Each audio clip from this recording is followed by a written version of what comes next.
ngadto sa iyang kaugalingon. O Ginoo, among Diyos, ang kamatayon sa Panginoon kasi uli ng painumdum kanamon sa among tawanong kahintang o sa habubo sa among kinabuhi dinhi sa kalibutan. Apan alang sa mga nadatuo sa ihugma, ang kamatayon dili mao'y katapusan. O wala ini malungti ang mga bukos ang imong gihimo dinhi sa among kinabuhi. Nakiamit kami sa pagbuo sa panisipulo sa imong anak sa pagtawag sa mga anak sa Diyos. Ipadaghan na kanamo karon panahon sa pagsulay o kasubo ang kahayag sa pagkamanaw ni Kristo.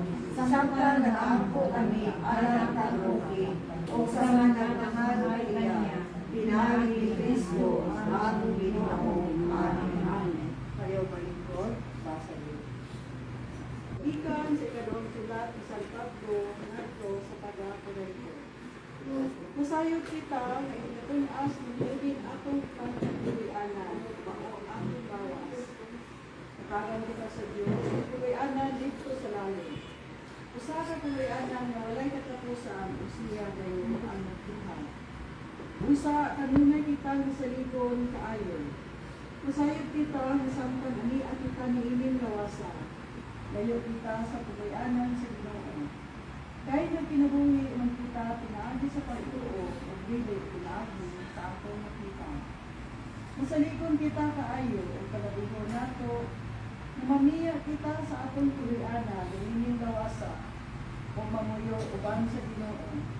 Apan labaw sa tanan o kitang magpahibuot kaniya bisan dinhi sa atong pugayanan o dito. Kaya kinahanglan ng atubang kitang tanan kang Kristo aron iya hukman. Aron ang tagsatagsa makadawat sa angay kaniya, sumala sa iyang nabuhat, maayo ito dinhi sa kalibutan ang tulong sa Ginoo. Salamat sa Diyos. Ang Ginoo mo'y akong kahayag ug akong kaluwasan. Ang Ginoo mo'y akong kahayag ug akong kaluwasan. Ang Ginoo mo'y akong kahayag ug akong kaluwasan. Usa wala ako'y kahadlukan. Ang Ginoo mo'y akong dalampanan. Busa kinsa may akong kalisanan. Ang Ginoo ay ang kahayag ug akong kaluwasan. Usa lamang kabutang ang gipangayo ko sa Ginoo nga makapuyo ako sa iyang balay sa tibuok kong kinabuhi. Sa pagpamalando sa iyang kaayo o sa pagtikuban kaniya diha sa iyang templo. Ang Ginoo ay ang kahayag ug akong kaluwasan. Pamatia intawon ako, Ginoo. Inigsangpit ko kanimo. Ang imong naong o Ginoo, mao'y akong gipangita. Ayaw paglikay kanako. Ang Ginoo ay ang kahayag ug akong kaluwasan. Nagatuwa ko nga buhiron pa ako aron pagsaksi sa kaayo sa Ginoo.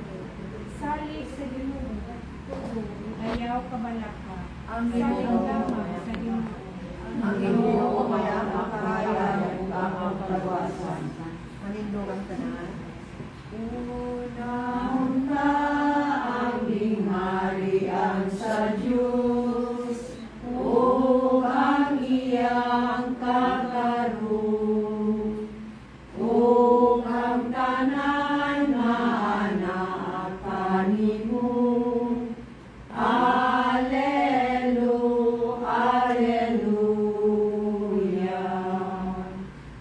Ikan sa Ebanghelyo sumala ay San Lucas. Hinayaw ikaw, O Ginoo. Si Jesus mingon sa iyang mga tinunan, pagbantay kamo sa bisan unsay mudangat.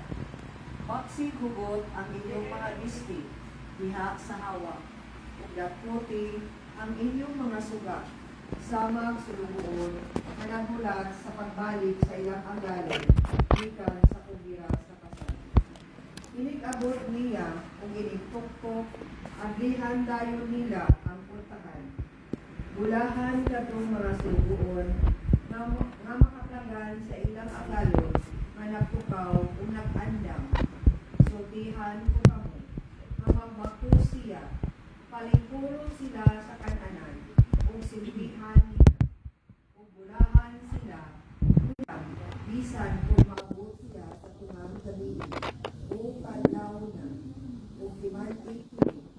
Kung naibalo pa ang tagbalay, kanus ang mabot ang kawatan, dili kayo siya mutugon, kaluktabon sa kawatan, ang iyang balay.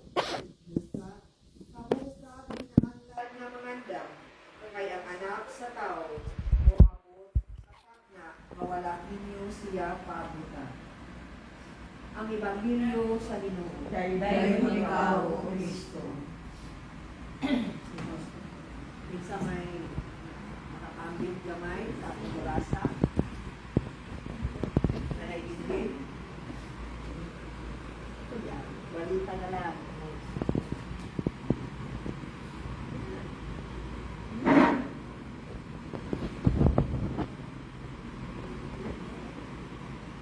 Sa kanan, ang gabi, sa beso.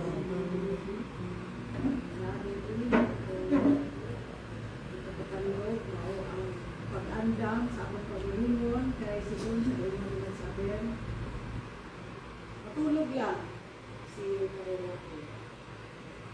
Pero sayot ko, andam na sa kaayo, kaya sa primero pa yun, matalakaw pa siya, sa talana na, simba pa din siya Domingo, inabot ang panahon, sa tawas, na santalana pa din siya, Lord, ang mga pag-ampo, maunta, imo siyang gawaton diha sa imong mga pinili o pasayloa siyang mga sala ngayon nimo ini sa kalibutan. Lord, sayod kami na ikaw ra gyud ang makahukom sa among mga pagdumatan o siya hindi pa sa kalibutan. O kinitanan among pangayo at kasalamatan. Naunta si Rocky sa kanunay, magbulipayon siya uban kanino o usap ang iyang pamilya na iyang biyaan.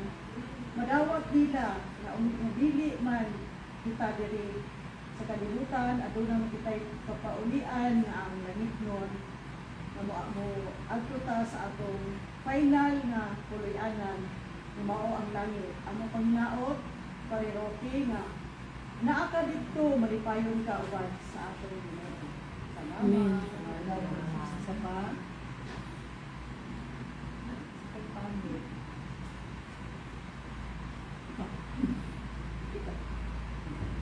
Pamit ko gamay. Salamat nga. Salamat ko kay kana ang nagkahilang ni kana ang abil na tagaliti naman sa mura sa pinaka-heart ba nga. Iyan ang iday nga kanang kababayan o kang matas bitaw yapon. So nagpasalamat ko nga kailang eh. Unang ikaila si kana ang Steva. So ako may pambit nga ang kawatan ang kamatayon. Managpaandam ka si Ginoo kay ang kawatan mao ang kamatayon nga dili nga moabot sa ato nga dili kita gusto nga mamatay pa, di ba? Kaysa man sa inyong lugar na gusto mamatay karon dili yun. So atong pamalandungan nga ang Ginoo yun kanunay nga na pakinugdom ka nato nga ang atong mga buluhaton, ang atong mga kaakuhan dinhi sa kalibutan, dinhira sa kalibutan. Manatugay mo ni Father Pipoy nga dili nato unahon ang atong pagpaan sa atong kaugalingon, ang atong unahon pag atiman ang atong kalag. So ang atong kalag mamatay